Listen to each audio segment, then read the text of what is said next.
Hi everyone. இந்த வீடியோவில் என்ன பார்க்க போகிறோம்னா 12th standard maths. So last 2 நாள் தான் இருக்குது. என்ன பண்ணலாங்கிறது விளவரியாக பார்த்துருவோம். ஒரு 5 to 7 minutes இந்த வீடியோவை ஸ்கிப் பண்ணாமல் பாருங்கள். கண்டிப்பாக உங்களுக்கு புரியும். நீங்கள் படிக்கணும் தான் இன்னும் வீடியோ நான் போடாமல் இருந்தேன்.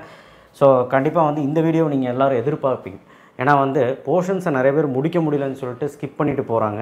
அண்ட் ஆல்சோ பார்த்திங்கன்னா சரியாக பார்க்காம போகிறாங்க, சரியாக போடாமல் போகிறாங்க. ஸோ இது எல்லாமே பார்த்திங்கன்னா நெகட்டிவில் தான் முடியுது. ஸோ எல்லாருமே 5 மார்க்காவது ஒழுக்கமாக பார்த்துருப்பீங்கன்னு நம்புகிறேன். அதுவுமே ஒரு சிலதெல்லாம் ஸ்கிப் பண்ணிட்டு போகிறாங்க. ஸோ இது இதில் இருக்க 5 மார்க்ஸ் அண்ட் 2 மார்க்ஸ் 3 மார்க்ஸ் பார்த்திங்கன்னா ஸ்கிப்பே பண்ணக்கூடாது அப்படிங்கிற ஒரு விஷயம். ஸோ இதையுமே நீங்கள் ஸ்கிப் பண்ணி படிச்சிங்க அப்படின்னா மார்க் வராது. ஏன்னா மேக்ஸில் ஒரு கான்செப்ட் எடுத்தால், ஒரு சாப்டர் எடுத்தால், ஒரு எக்ஸசைஸ் எடுத்தால் எல்லாம் வேறு மாதிரி இருக்கும். ஸோ அப்போ நீங்கள் எது வரும் எது வராதுன்னே கணிக்க முடியாது. புரியுதுங்களா? ஸோ இருந்தாலும் இங்கே நான் உங்களுக்காக கொடுத்துருக்குறேன். ஸோ நம்ம சேனலுக்கு முதல் முறையாக இருந்தால் சப்ஸ்கிரைப் பண்ணலாம் பண்ணுங்கள். அந்த கீழே இந்த பெல் ஐக்கனை கிளிக் பண்ணி வாட்ஸ்அப் சேனல் லிங்க்கில் ஜாயின் பண்ணுங்கள். ஸோ இது படித்தாலே ஒரு எவ்வளோனா 80+ எடுத்துடலாம். நீங்கள் 75 கூட இல்லை, 80+ எடுத்துடலாம். பட் ஏன் நான் 75 சொன்னேன்னா, ஒரு வேளை ஏதாவது ஒரு ட்விஸ்ட் ஏற்பட்டு டஃப்பாக கேட்டிருந்தால் இங்கே 6 மார்க் தான் எழுத முடியும். சரிங்களா? பட் இருந்தாலும் இப்போ நான் கொடுத்த கொஷின்ஸ் படித்தாலே 7 எழுதிடலாம். பட் சப்போஸ் ஏதாவது இப்போ 9.8 நம்ம கொடுக்கவே இல்லை, அதெல்லாம் உங்களுக்கு எதாவது க்ரியேட்டிவிட்டி கேட்டோன்னா ஒரு 5 மார்க் போகிறக்கு வாய்ப்பு இருக்குது. 6 தான். ஸோ ஷுவராக இந்த வீடியோ பார்த்தீங்கன்னா 5 2 மார்க் அண்ட் 5 3 மார்க் எழுதிடலாம். 6 2 மார்க் 6 3 மார்க்குங்கிறது எழுதிடலாம். பட் நான் ஷூரிட்டி கொடுக்க மாட்டேன். பட் ஏன்னா கொஷின் பேப்பர் எப்படி வேணாலும் வரலாம், மாடரேட்டாக வரலாம், ஈஸியாக வரலாம். இந்த மேக்ஸுங்கிறது நம்ப முடியாது. ஸோ அதனால் டேம் ஷோராக 5 2 மார்க் 5 3 மார்க் அண்ட் 6 5 மார்க் இப்போதைக்கு 7ன்னு வச்சுக்கோங்க. சரிங்களா? இப்போ சாப்டர் 6. ஸோ எவ்வளோ வீக்காக இருந்தாலும் சரி, ஃபஸ்ட்டு 6th சாப்டர் தான் படிக்கணும். ஏன்னா 6th சாப்டரில் தான் நமக்கு இந்த 3 எக்ஸாம்பிள் அண்ட் இந்த எக்ஸைஸ் 6.1 9 10 இந்த 5 தியரமில் ஒரு தியரம் வரப்போகுது. இதில் நிறைய பேர் அந்த ட்ரையாங்கிள் தியரம் படிக்கிறதே இல்லை, ஆட்டிடியூட்ஸ் ஆஃப் கன்கரண்ட். அந்த தியரம் கேட்ட போகிறோம், மப்பில் மாட்டிக்க போகிறீங்க. 6.3 இந்த 2 சம் இதுவுமே நிறைய பேர் படிக்கிறது இல்லை, இதையும் கேட்ட போகிறோம். 6.7 பிளேன் ஈக்குவேஷனில் நீ கான்செப்டை புரிஞ்சு ஃபார்முலாவை படித்து சம்மு போட தெரியணும். ஏன்னா ஓன் சம்மும் கேட்குறாங்க, புக்கில் இருக்கிறதும் கேட்குறாங்க. கட்டாயமாக ஒரு 4-5 எக்ஸாம்பிள் எடுத்து எக்ஸசைஸ் எடுத்து போட்டுப்பார். அப்போ தான் உனக்கு இதில் மார்க் அடிக்க முடியும். கட்டாயமாக நான் சொல்கிறேன், இதுலேருந்து 2 5 மார்க் உறுதியாக வந்துடும். ஏன்னா வெக்டாரில் இவ்வளோ தான் இருக்குது. ஃபஸ்ட்டு இதை கம்ப்ளீட் பண்ணணும். சாப்டர் 5 அடுத்தது exercise 5.1 6th example 5.10 circle equation. 5.2 நான் சம்மே சொல்லலை, ஒரே ஒரு சம் சொல்லியிருக்கேன். 8th 6வது. ஏன்னா அது அட்டம்ப்டில் கேட்டனால மேபி கேட்கலாம். 5.5 1 2 3 7 8 9 அட்லீஸ்ட் இந்த 6 சம் எக்ஸாம்பிளில் இந்த ஒரு 6 கணக்கு. ஸோ அப்போ 5th சாப்டர்லேயுமே 2 எழுத முடியுமா அப்படின்னு கேட்டிங்கன்னா, நான் கொடுத்த கொஸ்டின் வச்சு 1 எழுதலாம். 2 வர்றது லக்கு தான். ஏன்னா ஏதாவது 5.4லையோ இல்லை 5.2 தெரியாத சம் கேட்டானா மாட்டிக்குவீங்க. ஸோ இருந்தாலும் இதுலேருந்து 1 வந்துடும். சாப்டர் 7 7.1 இதுலேயுமே 2 5 மார்க் கேட்பாங்க. 7.1 இந்த 5 கணக்கும் இந்த 5 எக்ஸாம்பிளும் பார்த்தா போதும். 7.2 இந்த 2 சம்மும் இந்த 4 சம் பார்த்தா போதும். 7.2 மிக மிக முக்கியம். 7.8 கொஞ்சம் கஷ்டமாக இருக்கும், ஆனால் போட்டு பார்த்தீங்கன்னா ஈஸி தான். இந்த ஒரு 7 கணக்கு 8 கணக்கு பார்த்தா போதும். ஸோ இதுலேருந்து எவ்வளோ வருங்க சார் அப்படின்னு கேட்டிங்கன்னா, ஈஸியாக கேட்டால் 2 வரும், இல்லைனா 1 தான். இதுலேயுமே நான் 1 ஷுவரிட்டி கொடுக்குறேன். ஸோ அடுத்து பார்த்திங்கன்னா மிகப்பெரிய ஒரு முக்கியமான ஒரு சாப்டர் 10th சாப்டர். 10th சாப்டரில் 10.8 நல்லா படிச்சுருங்க. 10.8 மட்டும் ஒழுக்கமாவது படிங்க, அதையாவது ஒழுக்கமாக படிங்க. அதில் 1 2 3 4 5 6 9 10 இதை நான் கொடுக்கக்கூடாது, இருந்தாலும் கடைசி நிமிஷம் இதையாவது படிங்கிறேன். எக்ஸாம்பிளில் எல்லாமே நீங்கள் பார்த்து தான் ஆகணும். முக்கியமாக அந்த postmortem sum, murder sum and also அந்த லாஸ்ட் டேங்க் சம் பார்த்து தான் ஆகணும். 10.5 ஒரு 5 சம் நீ பார்த்து தான் ஆகணும். படிக்கிறியோ இல்லையோ, படிச்சிருக்கோ இல்லையோ, இப்போ ஃபஸ்ட் தடவை தான் பார்க்குறேன்னா இந்த 5 சம் நீ பார்த்து தான் ஆகணும். ஏன்னா இதுலேருந்து சம் வர்றதுக்கு வாய்ப்பு இருக்குது. சாப்டர் 12 அவ்வளோதான். 10th சாப்டரில் 2 வரும், நம்மளால் 1 எழுதலாம். 10.8 வரும்னு நினைக்கிறேன், அதனால் 1 எழுதலாம். 12th சாப்டர் எல்லாருமே படிச்சிருக்கணும். 9 10 12.1 எக்ஸாம்பிள் 12.9 எக்ஸாம்பிள் 12.10. ட்ரூத் டேபிள் கண்டிப்பாக படிச்சிருக்கணும். பாஸ் பண்ணணும்னு நினைக்கிற ஒவ்வொரு ஸ்டூடெண்ட்டும் ட்ரூத் டேபிள் தெரியாமல் போகக்கூடாது. நம்ம வீடியோ போட்டிருக்கோம் ட்ரூத் டேபிளுக்கு, எப்படி ட்ரூத் டேபிள் ப்ராப்ளம்ஸ் போடலாம். இப்போ ட்ரூத் டேபிள் ரூல்ஸ் தெரிஞ்சுக்கிட்டு ஒழுக்கமாக போட தெரியணும். இதுவே ஒரு 3 மார்க் அல்லது 5 மார்க் வரும். அண்ட் இந்த 12th சாப்டரில் இந்த 4 5 மார்க்காவது ஒழுக்கமாக படிச்சுட்டு போங்க. ஏன்னா இங்கே நிறைய பேர் இந்த 4 5 மார்க் மாடுலோ 11 மாடுலோ 5 இதை ஒழுக்கமாக படிக்காமல் போகிறீங்க. இதுலேருந்தும் ஒரு 5 மார்க் கேட்க வாய்ப்பு இருக்குது. சாப்டர் 8 பாருங்கள். 8th சாப்டரில் 8.7 மட்டும்தான். அது 2லேருந்து 6 வரைக்கும் இருக்கா. 5 சம் நீ போடு. எக்ஸாம்பிள் 8.20 இதில் ஒரு கிரியேட்டிவிசம் இருக்குது. நேற்று வீடியோவில் கொடுத்துருந்த ரெஃபர் பண்ணி பாருங்கள். நான் முடிஞ்சால் அது நான் வந்து வாட்ஸ்அப் சேனலில் ஷேர் பண்ணியிருக்கேன் சொல்யூஷனோட. ஃப்ரெண்ட்ஸ் யாராக இருந்தாலும் ஷேர் பண்ணுங்கள். எக்ஸாம்பிள் 8.22 அண்ட் கூட கிரியேட்டிவ் கொஸ்டின் ஒன்று. சாப்டர் 9ல் இந்த 4 எக்ஸாம்பிள் பார்த்துருங்கய்யா. இதுலேருந்து ஏதோ ஒன்று வந்துட போகுது. 5 மார்க்கு 3 மார்க்கு எப்படி வேணாலும் கேட்கலாம். இந்த 4 எக்ஸாம்பிள் மட்டும் அவ்வளோதான். பாருங்கள், எல்லா எக்ஸசைஸ் எல்லா சாப்டர்னு உங்களுக்கு ஒரு 10 சம் தான் கொடுத்துட்ருக்குறேன். ஸோ இதையாவது போடுங்க. சாப்டர் 2 நம்ம சாப்டர் ரொம்ப ஈஸியான சாப்டர். இதில் இந்த வருஷம் கேட்கக்கூடிய கேள்வி என்னென்னா 2.8ல் கேட்கலாம், 2.7ல் ஆர்கியூமெண்ட்டு கேட்கலாம். டேம் ஷோராக ஆர்கியூமெண்ட் தான் வர்றதுக்கு நிறைய வாய்ப்பு இருக்குது. ஸோ 2.45 எல்லாம் நீங்கள் போட்டுருவீங்கல்ல. எதுக்குமே நீங்கள் நான் கொடுத்த எல்லா சமயம் பார்த்து வச்சுருங்க. ஒரு 5 மார்க் வரும், அந்த ஒரு 5 மார்க் எழுதிடலாம். சாப்டர் 3 எடுத்துக்கிட்டிங்கன்னா 3.4 5 எல்லாருமே நீங்கள் படிச்சு தான் ஆகணும். 3.3 மட்டும் எக்ஸ்ட்ராவாக ஒரு 5வது சம் பார்த்துக்கோங்க. சாப்டர் 4ல் ரொம்ப கஷ்டமாக இருந்தால் 4.5 பாருங்கப்பா. அதில் 5, 6, 7, 8 படிச்சிடுறீங்க. ஆனால் 9th இந்த செகண்ட் சப்டிவிஷனும் 4th சப்டிவிஷனும் படிச்சு தான் ஆகணும். என்ன கேட்டால் 4 சப்டிவிஷனும் படிக்கணும். அட்லீஸ்ட் இந்த 2 சப்டிவிஷன் படிங்க. 10வது கொஸ்டின் எல்லாத்துக்கும் தெரியும், போட்டு பாருங்கள். அண்ட் எக்ஸாம்பிளில் இந்த 5 கணக்கு போட்டு பார்க்கணும். ஸோ அப்போ இந்த 4.5லேருந்து கண்டிப்பாக ஒரு சம்பவம் வருது.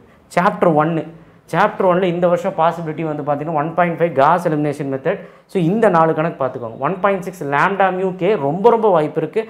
அட்லீஸ்ட் அதையாவது பார்த்துருப்பாங்க ரொம்ப வீக்காக இருக்கிறவங்க. 1.7 ஸோ இது வந்து கெமிஸ்ட்ரி சம்மும் அந்த பிக்யூ சம்ஸ். சாப்டர் 11.2ல் வந்து பார்த்திங்கன்னா உங்களுக்கு அந்த டப்பா சம் அந்த கேசம் கண்டிப்பாக ஒன்று கேட்டுருவான். அண்ட் குமுலேட்டிவ் டிஸ்ட்ரிபியூஷன் ஒன்று கேட்டுருவான். ஸோ அது பார்த்தீங்கன்னா இதுதான். 11.5 நான் பாருங்கள் 11.3 எழுதலை, 11.4 எழுதலை. 11.4ல் இந்த 2 எக்ஸாம்பிள் மட்டும்தான் எழுதியிருக்கேன். அண்ட் அந்த ஸ்ட்ரெயிட்டாக 11.5 போயிட்டேன். இருக்கிறதே 5 சம் தான். ஸோ இந்த சம்ஸ் பார்த்தால் இந்த வருஷம் 5 மார்க் வர்றதுக்கு வாய்ப்பு இருக்குது சாப்டர் 11ல். ஸோ மோரோவர் நான் வந்து எல்லா சாப்டருமே கொடுத்துருக்குறேன். 9.8 மட்டும் கொடுக்கல, சரிங்களா? ஏன்னா படிக்க முடியாதுங்கனால கொடுக்கல. ஆனால் 9.8 வேணுங்கிறவங்க நீங்கள் அந்த நேற்று போட்ட வீடியோ எடுத்து 5 மார்க் வீடியோ போட்டிருப்பேன், சரிங்களா? கண்டிப்பாக வரும் 5 மார்க்குன்னு ஒரே ஒரு வீடியோ தான் போட்டிருக்கேன். அந்த வீடியோ எடுத்து பார்த்தீங்கன்னா 9.8ல் என்னென்ன சம் இருக்கோ போட்டு பாருங்கள். 9.8 வேண்டாம் தான் விட்டுரு, டைம் இல்லை, சரியா? அப்போ இது பார்த்தீங்கன்னா 7 5 மார்க் எழுதிடலாமா அப்படின்னு கேட்டால் கண்டிப்பாக எழுதிடலாம். டுஸ்ட்டு வச்சானா 6 எழுதிடலாம். சரி, இப்போ 2 மார்க் 3 மார்க் வருவோம். சாப்டர் 1 நீ சாப்டர் 1ல் இந்த ஃபஸ்ட்டு எக்ஸசைஸ் இருக்குது பாரு, அட்ஜாயின் கண்டுபிடிக்க தெரியணும், இன்வர்ஸ் கண்டுபிடிக்க தெரியணும், அவ்வளோதான். இது தெரிஞ்ச இந்த சாப்டர் ஈஸி. ஸோ அப்போ இதில் வந்து எல்லாமே கண்ணில் பார்த்துட்டு ஒரு 2 சம் போட்டு பார்த்தா போதும், ரொம்ப ஈஸி. எக்ஸாம்பிளோட எக்ஸசைஸ் 1.2ல் ரேங்க் கண்டுபிடிக்க தெரியணும் தம்பி. ரேங்க் கண்டுபிடிக்கிறது வந்து மைனர் மெத்தட் இருக்குது, ரோ ரிடக்ஷன் மெத்தட் இருக்குது, காஸ் ஜார்டன் இருக்குது. ஸோ நீ ஒவ்வொரு சம் போட்டு பார்த்துட்டு முடிச்சிரு. ஆனால் எக்ஸாம்பிள் இது பார்த்துக்கோ. 1.3ல் மேட்ரிக்ஸ் இன்வர்ஷன் மெத்தட் 2 சம் தான். 1.4ல் கிராமர் ரூலில் 2 சம் தான். 1.6ல் நோ சொல்யூஷனில் 1 சம் தான். இது முடிக்க எனக்கு தெரிஞ்சு ஒரு 1.5 மணி நேரம் தான் ஆகும். நீ ஒழுக்கமாக படிச்சிங்கன்னா 2 மணி நேரம் கூட ஆகலாம். சாப்டர் 12 ஏன்னா ஈஸியான சாப்டர் அதுதான். அடுத்தது பாஸ் பண்ணணும்னு நினைக்கிறவங்களும் 2 மார்க் 3 மார்க் எழுதணும், எனக்கு ஒரு 4 2 மார்க்காவது எழுதணும் அப்படின்னு ஆசைப்பட்டீங்கன்னா சாப்டர் 1, சாப்டர் 2, சாப்டர் 8 நான் இங்கே எழுதியிருக்கேன் பாரு ஆர்டர். அந்த ஆர்டரில் நீ படிச்சுட்டு வந்தீங்கன்னா எழுதிடலாம். சாப்டர் 1 படி. சாப்டர் 12 பாரு. 12.1ல் ஒரு 6 கணக்கு 8 கணக்கு இருக்குது. எக்ஸாம்பிள் இந்த 4 கணக்கு இருக்குது. தீரம் 12.1 12.2 ரொம்ப ஈஸி. Truth table. அப்போ மொத்தமாக 12th சாப்டரும் நல்லா படி. 8th சாப்டர் பாருங்கள். 8.1ல் 6 கணக்கு ரொம்ப இம்பார்ட்டன்ட் கணக்கு என்ன தெரியுங்களா? இதில் 6வது 7வது இந்த வருஷம் கேட்குறக்கு வாய்ப்பு இருக்குது. 8.2 வந்து பார்த்திங்கன்னா இதில் இருக்கிறதே 6 கணக்கு தான், ரொம்ப சின்ன கணக்கு தான் எல்லாம். எக்ஸாம்பிள் 8.6 8.7. ஸோ 8.1 8.2 விட்டுட்டு போயிடாத, அதுலேருந்து சம்மு கண்டிப்பாக வரும். 8.4ல் 3 4, 8.5ல் 1 3, மொத்தம் எவ்வளோ சம்மு? 4 சம் தான். ஆயிலர்ஸ் தியரமில் இந்த ஃபஸ்ட்டு சம் ஹோமோஜினியஸாக இல்லைன்னு பார்க்குறது, அது 1 மார்க் மாதிரி இருக்கும், அது 2 மார்க்கில் கேட்குறான். ஸோ 8th சாப்டர் முடிக்கிறக்கும் உங்களுக்கு அவ்வளோ டைம் ஆகாது. 10th சாப்டர் பாருங்கள். இருக்கிறதுல ஈஸியாக இருக்க சாப்டர்லாம் தான் நான் எழுதிட்டு இருக்கேன். 10th சாப்டர் கஷ்டமான சாப்டர். நீங்கள் என்ன சார் இங்கே எழுதிருக்கீங்கன்னு கேட்காதீங்க. 2 மார்க் 3 மார்க் ரொம்ப ஈஸி. பாருங்கள் 10.1ல் order and degree first 10 sum. Order and degree யூடியூப்பில் ஏதோ ஒரு வீடியோ எடுத்து போடு.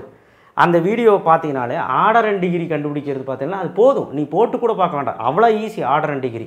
ஸோ ஒரு காமன் நேரம் 1/2 மணி நேரத்தில் முடிச்சிடலாம். 10.2ல் ஒன்லி 3 சம்ஸ், 3 சம் தான். 10.3ல் வந்து பார்த்தீங்கன்னா இதில் தான் சம்மே இருக்குது, இதில் தான் சம்மும் கேட்பான் ஆர்பிட்டரி கான்ஸ்டன்ட்டில். ஸோ 5 கணக்கு 6 கணக்கு இருக்குது, போட்டு பார்த்துட்டு. அண்ட் எக்ஸ்ட்ராவாக ஒரு இன்டீரியர் கொஸ்டின் இது கேட்குறாங்க, பார்த்துக்கோங்க. 10.4ல் வேரியபிள் சப்ரபிள் இல்லை 10.4 வந்து ப்ரூஃப் சம், அதுலேயுமே ஒரு 8 கணக்கு இருக்குது, பார்த்துங்க ரொம்ப ஈஸி. இதெல்லாம் நம்மளே சேனலில் போட்டிருக்கோம். 10.5 வந்து பார்த்திங்கன்னா வேரியபிள் செப்பரபிளில் 4 கணக்கு எக்ஸசைஸில், எக்ஸாம்பிள் 2 கணக்கு. இது ஃபஸ்ட்டாக படிக்கிறா இருந்தால் ஒரு மாதிரி தான் இருக்கும். ஃபஸ்ட்டாக படிக்கிறவனா இருந்தால் 10.1, 10.2, 10.3, 10.4ஓட முடிச்சிரு, வேறு வழி கிடையாது. 10.5 விட்டுரு. இல்லை சார் நான் முதல்ல படிச்சிருக்கேன்னா 10.5ஓட சேர்த்து படிச்சிரு. ஓகே. சாப்டர் 11.1ல் 4 சம் தான் இருக்குது. Inverse image. 11.2ல் அந்த டப்பா சம் தான் கேட்க போகிறான், கே சம். இல்லைனா 1, 4, 6, 7 ரொம்ப ரொம்ப இம்பார்ட்டன்ட். 11.3ல் ஃபஸ்ட்டு சம் மட்டும் பார்த்துட்டு ஃபைண்டிங் கே கண்டுபிடிக்கிற மாதிரி என்னெல்லாம் இருக்கோ ஃபஸ்ட் சப்டிவிஷன் இருக்கும், நீ எடுத்து பாரு புக்கில் 3 கணக்கு அந்த மாதிரி இருக்குது. கே கண்டுபிடிக்க தெரியணும். 11.4ல் 3, 4 அவ்வளோதான். 11.4ல் 3, 4 என்னது பெருசாலாம் ஒன்றும் இல்லை, 2 லைன் தான் அந்த கொஸ்டினே. ஸோ அடுத்த 11.5 எடுத்துக்கிட்டிங்கன்னா அங்கே எழுதியிருந்தேன். 11.5ல் ஒரு ஃபஸ்ட்டு 4 சம். சாப்டர் 2 வந்து ஒரு பெரிய சாப்டர்னு நினச்சிட்ருக்கீங்க. 2.1 கூட இந்த தடவை வேணாம். 2.2லேருந்து 2.6 வரைக்கும் ஒன்றால் முடிஞ்ச சம் தான் நான் போட சொல்லியிருக்கேன். ஸோ இந்த சம்ஸ் எல்லாம் போட்டு பார்த்துரு. 2.7ல் கண்டிப்பாக ஒரு 2 கணக்கு பார்க்கணும், போலார் ஃபார்ம் அண்ட் 2.24. சாப்டர் 3ல் பாரு, 3.1ல் ஒரு 8 கணக்கு கொடுத்துருக்கேன். 3.2, 3.6 நீ படிக்கவே வேணாம், நீ நோட்ஸ் எடுத்து பார்த்தா போதும், அந்தளவுக்கு ஈஸி. 3.2, 3.6ல் ஒன்றுமே கிடையாது, எடுத்து பார்த்துரு. ஏன்னா வந்து ஒரு 2 நிமிஷம் தான் அது. ஸோ ஒரு 1/4 மணி நேரம் 1/2 மணி நேரத்தில் முடிச்சிடலாம் அந்த எக்ஸசைஸ். 3.3ல் ஒரு 4 கணக்கு கொடுத்துருக்கேன், solve and GB, AB, HB கொடுத்துருக்கேன். 3.5ல் ஃபஸ்ட்டில் சம். ஸோ 3rd சாப்டர் முடிக்கிறதுக்கும் உங்களுக்கு ஒரு 1.5 மணி நேரம் 2 மணி நேரம் தேவை. சாப்டர் 4 வந்து பார்த்திங்கன்னா எக்ஸசைஸ் 4.1ல் 3, 4, 5, 6, 7 இந்த சைனு, ஸ்காஸு, டேன் இதில் என்னெல்லாம் சம்மு தேவையோ அதெல்லாம் நீ கண்டிப்பாக பார்த்துக்க, கண்டிப்பாக ரொம்ப முக்கியம் கொடுத்துருக்கேன். சாப்டர் 6 எல்லாம் படித்த டைம் இருந்தால், நல்லா படித்த குழந்தைங்க இதெல்லாம் செக் பண்ணிக்கோங்க. படிக்க முடியாதவங்க எல்லாம் டைம் இருந்தால் இதை பார்த்துரு. ஒர்க் டன் டார்க்கு 6.1ல், 6.2ல் இந்த 5 கணக்கு, 6.3ல் அந்த ப்ரூஃபு அந்த கணக்கு, 2A வெக்டார் அந்த கணக்கு, 6.4ல் லைன்ஸில் இந்த கணக்கு, ஆங்கிள் பிட்வீன் மட்டும் விட்டுறாதராசா, அதான் கண்டிப்பாக வரும், ஆங்கிள் பிட்வீன் கண்டிப்பாக வரும். எக்ஸாம்பிளில் இந்த 5 கணக்கு. அதே மாதிரி 6.9ல் எக்ஸாம்பிளில் இந்த 5 கணக்கு, 6 கணக்கு. ஸோ இந்த சம்ஸை பார்க்குறது மூலயமா வெக்டர் அல்ஜிப்ராவில் 1 எழுதலாம். சரியா? இப்போ மொத்தத்தில் வீக் ஸ்டூடெண்ட்டுக்கு எழுதுகிற மாதிரி நான் சொல்கிறேன், எல்லா சாப்டரும் சொல்லிட்டேன். சரியா? வீக் ஸ்டூடெண்ட்டுக்கு எழுதுகிற மாதிரி நான் 2 மார்க் 3 மார்க் சொல்கிறேன். ரொம்ப வீக்காக இருக்கேன், நான் படிக்கவே முடியல அப்படின்னா 2 மார்க் 3 மார்க் ஒரு வாடி சொல்கிறேன் பாருங்க. First chapter, 12th chapter, 2nd chapter, 3rd, 4th, 11th, 10th, so and 8th. So நீ இதை மட்டும் பார்த்தீங்கனாலே குறைஞ்சபட்சம் 5 எழுதிடலாம், 6 எழுதலாம். நான் அப்படிலாம் ஷூரிட்டி கொடுக்க மாட்டேன், 5 வேணால் எழுதலாம். சரிங்களா? 6 எழுதுறதுக்கான பாசிபிலிட்டி நிறையா இருக்குது, அந்த மாதிரி சாப்டர்ஸ் இதெல்லாம். சரிங்களா? இப்போ நான் கொடுத்த சம்மு இது எல்லாத்துலேயும் பார்த்தீங்கன்னா 5 எழுதலாம், இதையாவது படிச்சுருப்போம். சரியா? அண்டு 5 மார்க்கு நான் கொடுத்தது எல்லாமே நீ படித்து தான் ஆகணும். பாஸ் பண்ணுறதுக்கு என்ன பண்ணோம் நான் சொல்லிட்டேன். அந்த தியரம் 6th சாப்டர், 5th சாப்டரில் 5.5. சரிங்களா? அப்புறம் வேறு என்ன, அந்த 12th சாப்டர் ட்ரூத் டேபிள், அந்த 12th சாப்டரில் 5 மார்க்கு. பாஸ் பண்ணுறதுக்கு அது போதும். நீ பாஸ் பண்ணி 35 மார்க் எடுக்கணும், 25 மார்க் எடுக்கணும்னா அது போதும். சரிங்களா? மித்தபடி 7 5 மார்க் எழுதுனா மஸ்ட்டு நீ இதெல்லாம் படித்து தான் ஆகணும். தேங்க்யூ. ஷேர் பண்ணுங்கள், சப்ஸ்கிரைப் பண்ணுங்கள், மறக்காம பெல் ஐக்கனை ப்ரெஸ் பண்ணுங்கள். கண்டிப்பாக இது முடிச்சிருவீங்கன்னு நினைக்கிறேன். இது நான் கொடுத்தது வெறும் 2.5 நாளைக்கான பிளான் தான். கண்டிப்பாக இது 2.5 நாளில் முடிச்சிடலாம். நீங்கள் முதல்ல கொஞ்சம் படிச்சிருந்தாலும் போதும். தேங்க்யூ.